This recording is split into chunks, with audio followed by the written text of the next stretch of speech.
Okay, this is a message to the P-213 sports communication class, and try to keep it brief. This has to do with abstracts and grades on abstracts. First of all, the grades are highly subjective. It's my feeling about that grade at that time. I don't get involved in explanations. I don't justify. I will not try to determine why your grade on the Chicago Cubs scandal was different than somebody else's grade on the Chicago Cubs scandal was. So don't even bother me with those kinds of questions. Now, how can you improve your grades? Well, number one, you need to turn in an abstract every single time. If you have not turned in an abstract for some of them, it's going to kill your grade in this class. So what you might want to do is turn one in, albeit late. Now, what do I look for? Well, let's talk about what I got this past week. Almost 1/3 to 1/2 of the abstracts dealt with the Chicago Cubs situation of the disgruntled player. You know, when you turn in an abstract and you pretty much agree with what was already done, that doesn't tell me much. You're not using your imagination. You're not doing anything that marks you as any different than the general manager or the manager, etc., etc. One of the other problems you have is if you're not going to play the guy and you can't trade him, that's a whole bunch of money going down the tubes, and you need to be thinking about that. So, if you want to distinguish yourself in the grades, one of the things I would suggest is don't pick the number one story in all of sports, the one that everyone else is going to pick. Pick something that's a little off the beaten path. Look for things that are just a little bit unusual. And then try to put yourself in a position of solving the situation perhaps even differently than the people in the real situation did. And then tell me why you did that. That's the key. The other situation we have is that some of you are spending entirely too much time telling me what already happened. You must submit a copy of the original story. Don't give me a URL or an email address. That doesn't count. I've said that before.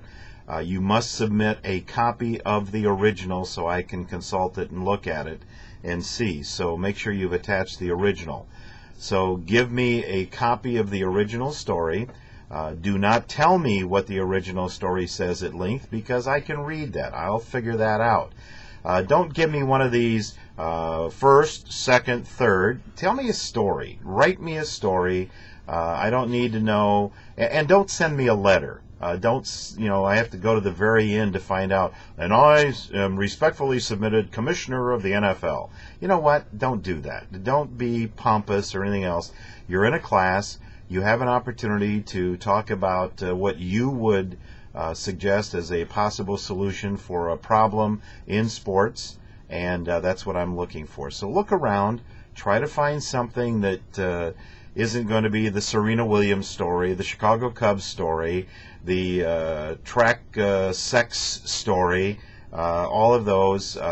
Man, I get sick of reading those things, and frankly, the more of them I have to read, the harder it is on everybody, because I just get tired of the same story with the same solution to the same problem. Look around. Try to be unique and different. Don't forget to submit the original. Many of you still have not turned in a fantasy name. I am selecting your fantasy name. Your grades will be posted over the weekend to bring you up to date on the latest. That'll probably be posted on Monday. We'll probably post them in reverse order, best grades to this point to worst grades.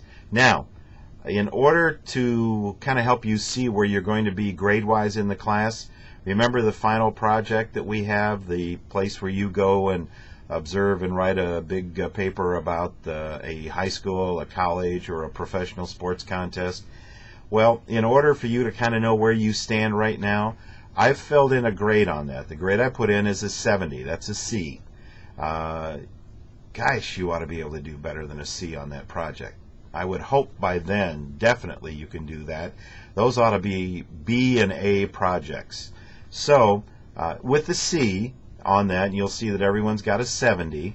If you go all the way to the far end of the grade sheet, you will see your rating at this moment in this class based on that grade. Obviously, you can do better, and one would certainly hope you will. So that's the deal. I hope that makes it clear. I don't get involved in discussing why I put down a grade and didn't write a paper about how that grade came about. There's 130 of you people. I cannot possibly comment in any depth on every single one of those stories I read. And frankly, my eyes glass over after the 40th one that I read about the Chicago Cubs or about Serena Williams and stuff like that. And also try to be at least a little innovative from what the people in charge actually did. If you're just going to tell me you would do and then you end up doing what was already done, what's the point? Why even write about it? So number one, look for stories that aren't right in there. I guess we'll probably get a lot of stories about how IU was robbed and how joint possession or a simultaneous catch belongs to the offensive team. But before you do that, I think we all need to know whether it was ruled as an interception and not joint reception of the pass. So be real careful when you start to write about that. Look for things that are different, unique.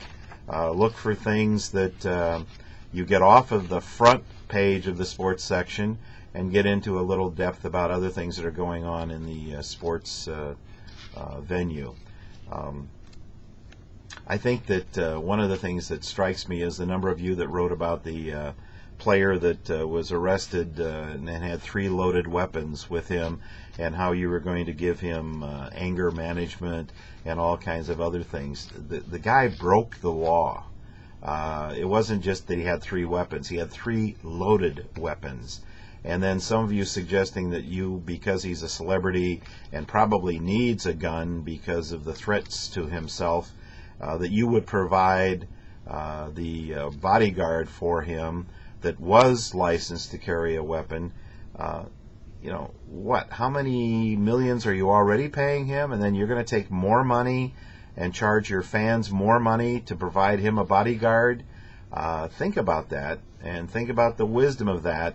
If you're, if professional athletes are that immature or that stupid that you have to go out and buy them a bodyguard, then maybe you don't need them around your team in the first place, unless you're going to prostitute yourself so much to the almighty won and lost column that you don't care how much they break the law, just as long as they are putting points on the scoreboard. That's enough for this. We'll talk to you later. Have a good one, and great guest speaker on Monday night, so be sure to be there.